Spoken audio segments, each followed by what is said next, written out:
ചന്തുമാർ, അങ്ങനെ ആനയെ കാടുകയറ്റി ഈ നാട്ടുകാരുടെ പ്രതിഷേധമുണ്ട്. കാരണം ഈ പ്രദേശത്ത് സ്ഥിരമായി കാട്ടാനകൾ ഇറങ്ങാറുണ്ട്. അവരുടെ ഈ സ്വൈര ജീവിതം നശിപ്പിക്കുന്നു, അവരുടെ കൃഷി ഇടങ്ങളൊക്കെ നശിപ്പിക്കുന്നുണ്ട് ആനകൾ എന്നുള്ള വലിയ പരാതികൾ അത് ഇന്ന് DFOയുടെ അടക്കം മുന്നിൽ വച്ചിരുന്നു. അതുകൊണ്ട് തന്നെയാണ് ഈ ദൗത്യം ഇത്രയും വൈകാനുള്ള കാരണവുമൊക്കെ.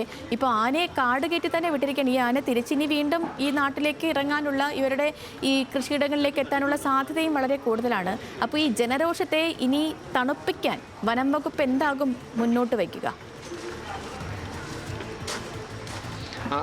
തീർച്ചയായും വനംവകുപ്പ് ഉദ്യോഗസ്ഥർ, ജില്ലാ ഫോറസ്റ്റ് ഓഫീസർ ഉൾപ്പെടെയുള്ളവർ നിരന്തരം ചർച്ച നടത്തിയതിന് ശേഷമാണ് ഇങ്ങനെ ഒരു തീരുമാനത്തിലേക്ക് എത്തിയത്. അതിലേറ്റവും പ്രധാനപ്പെട്ടത് ഇത്തരത്തിൽ കാട്ടാനകൾ ഇറങ്ങുന്നതും കൃഷി നശിപ്പിക്കുന്നതിനുമുള്ള പ്രതിരോധ സംവിധാനങ്ങൾ ഒരുക്കുക എന്നുള്ളതാണ് ഏറ്റവും പ്രധാനപ്പെട്ടത്. സോളാർ ഫെൻസിങ് ഉൾപ്പെടെ വൈദ്യുതി വേലി തയ്യാറാക്കുക, അത്തരം കാര്യങ്ങൾ. അത് ഏകദേശം 7.5 കിലോമീറ്ററോളം ഈ ഗ്രാമത്തിനു ചുറ്റും ആനകൾ ഇറങ്ങാൻ സാധ്യതയുള്ള വഴികളിൽ അത്തരം സോളാർ ഫെൻസിങ് ഒരുക്കാം എന്നുള്ള ഉറപ്പ് നൽകിയിട്ടുണ്ട്. അത് വേഗത്തിൽ അതിൻ്റെ പ്രവർത്തികൾ പൂർത്തിയാക്കാമെന്ന് ഉറപ്പ് നൽകിയിട്ടുണ്ട്. ഒപ്പം തന്നെ വരും ദിവസങ്ങളിൽ ഈ ഇത്തരം കാട്ടാനകളുടെ ശല്യം കൃഷിയിടങ്ങളിൽ ഉണ്ടാവാതിരിക്കുന്നതിന് വേണ്ടി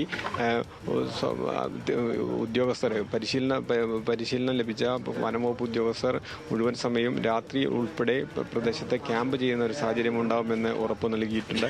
അത്തരം ഉറപ്പുകളുടെ എല്ലാം പശ്ചാത്തലത്തിൽ കൂടിയാണ് ഇങ്ങനെ ഒരു അനുമതി നൽകാൻ നാട്ടുകാരുടെ പ്രതിഷേധം അവസാനിച്ച്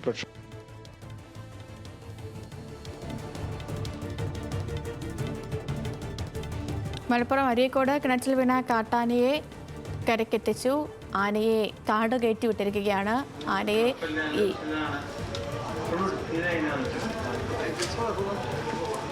ആനയുടെ ആരോഗ്യനില പരിശോധിക്കാൻ അവിടെ വെറ്റിനറി സംഘം അടക്കം സജ്ജമായിരുന്നു. പക്ഷേ ഈ കിണറ്റിൽ നിന്നും പുറത്തെത്തിയ ആന പിന്നീട് നേരെ കാട്ടിലേക്ക് മറയുകയായിരുന്നു. അത് ഈ വലിയൊരു മലയ്ക്ക് മുകളിലേക്ക് നടന്നു പോകുന്നത് ദൃശ്യങ്ങളിൽ വ്യക്തമായിരുന്നു. അതുകൊണ്ട് തന്നെ ഇനിയിപ്പോൾ ആനയുടെ ഒരു ആരോഗ്യസ്ഥിതി പരിശോധിക്കുകയൊക്കെ അസാധ്യമാണ്.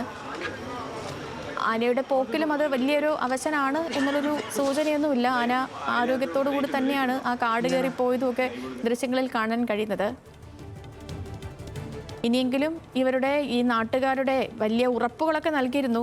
ആനമതിലടക്കം ഫെൻസിങ് അടക്കമുള്ള കാര്യങ്ങളൊക്കെ ഉറപ്പ് നൽകിയിട്ടുണ്ട്. അതൊക്കെ ഇനി പ്രാബല്യത്തിലായാൽ ഇനി ഇത്തരത്തിലുള്ള ജനരോഷങ്ങളൊന്നും ഉണ്ടാകാതിരിക്കും.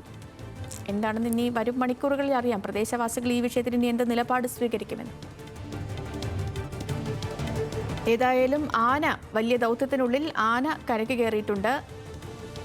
രാത്രി 8 മണിക്ക് ആരംഭിച്ച ദൗത്യമാണ് 2 മണിക്കൂർ നീണ്ട ദൗത്യം. ആ ദൗത്യത്തിനൊടുവിൽ ആന കരയ്ക്കെത്തിച്ചു. വനം വകുപ്പ് നടത്തിയ ഈ രക്ഷാദൗത്യം ഏറെ വിജയകരവുമാണ്. ആന കാടുകയറുകയും ചെയ്തു.